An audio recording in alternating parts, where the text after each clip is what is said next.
Today's episode is brought to you by Mazars. SoundCartel.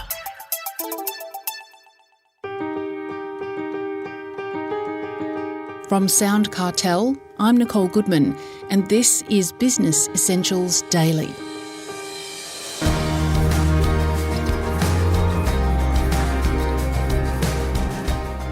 Business lounges, flights, beautiful hotels, gin and tonic at 30,000 feet.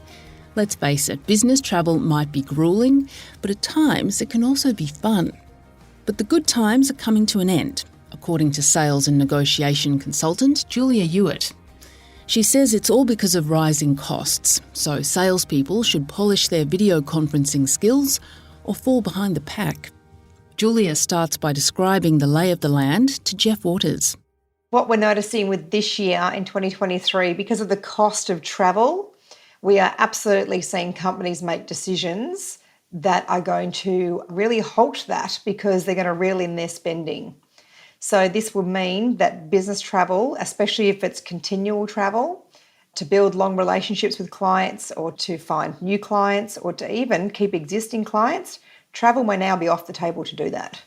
Has the use of Zoom and video conferencing contributed to this issue?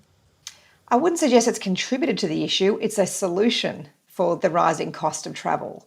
So if your company is having to travel right now to build relationships, to win clients, to keep in touch with people, and this is now off the table, it's really important that your company embraces whatever your chosen online video portal is, whether that's WebEx, Zoom, Teams, because if your team are unskilled at how to build connection with people through video conferencing, they will be left behind, which will be your competitive disadvantage.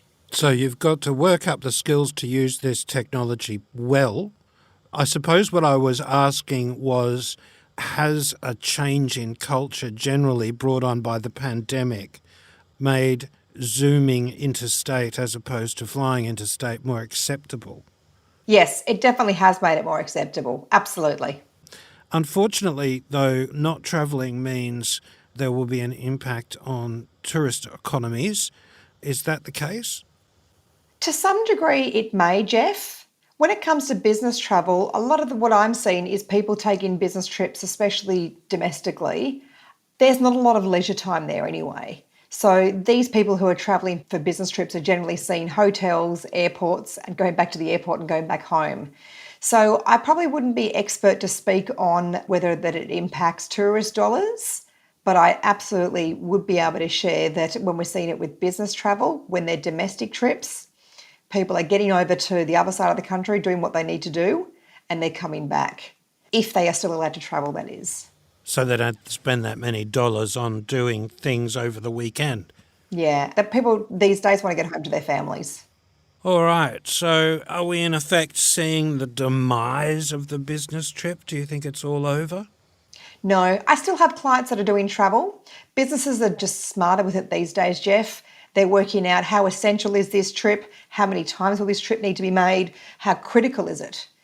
What can be the really big needle mover for businesses here is where we talked before about using your online video conferencing software. One small portion of that is knowing which buttons to click and how your camera looks. The biggest portion of using that software is how do you build a connection with someone when you can't physically sit next to them and enjoy coffee. And, even in my own company, I have clients that I have had for a couple of years now and we've never sat shoulder to shoulder and neither of us seem to have a problem with it. So it absolutely is possible to have great clients and exceptional relationships simply by talking to people online. So what are the secrets of being effective when you're doing this online? One of them is having more than one conversation. So if the travel has been replaced with online meetings and people are required to win new business or maintain relationships or existing customers, for example, some of the ways that this can be done well are making sure first we allocate the appropriate amount of time to the conversation. There is nothing worse, as I'm sure you can imagine, than having an hour booked for a chat and getting there and someone doesn't turn up. Or they say, I can only meet for 15 minutes. I've got something else I need to be at. So making sure that you allow the right amount of time to have that conversation is crucial. Something that I share often is if people want to cut the meeting time short, significantly shorter, but I know that they have an interest in talking with me, is first I share with them a phrase that I use all the time, and it would be along the lines of, Jeff, it's great that we could make the time to chat together today. Recognise that you said you've only got maybe 10 minutes now, not an hour. Jeff, it sounds like this was going to be an important conversation for you, so I'd rather do this the right way, not the fast way. So let's reschedule to a time where we can slow it down and have a proper conversation, because I'm not here to transact with you. I'm actually here to have a great conversation together. Let's reschedule. I will not try, and I think it's not a great strategy to try and cram everything now into 10 minutes. That 10 minutes is best used with you getting your calendar out, me getting mine out, Jeff, and we make a time that suits us both. That was sales and negotiation consultant Julia Ewert.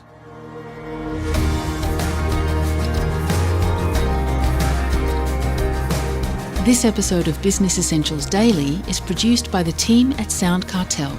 Thanks for listening. I'm Nicole Goodman. We'll bring you more Be Daily tomorrow. Follow @BE Daily Podcast across social media and head to bedaily.com.au for more from the Business Essentials Daily podcast. SoundCartel.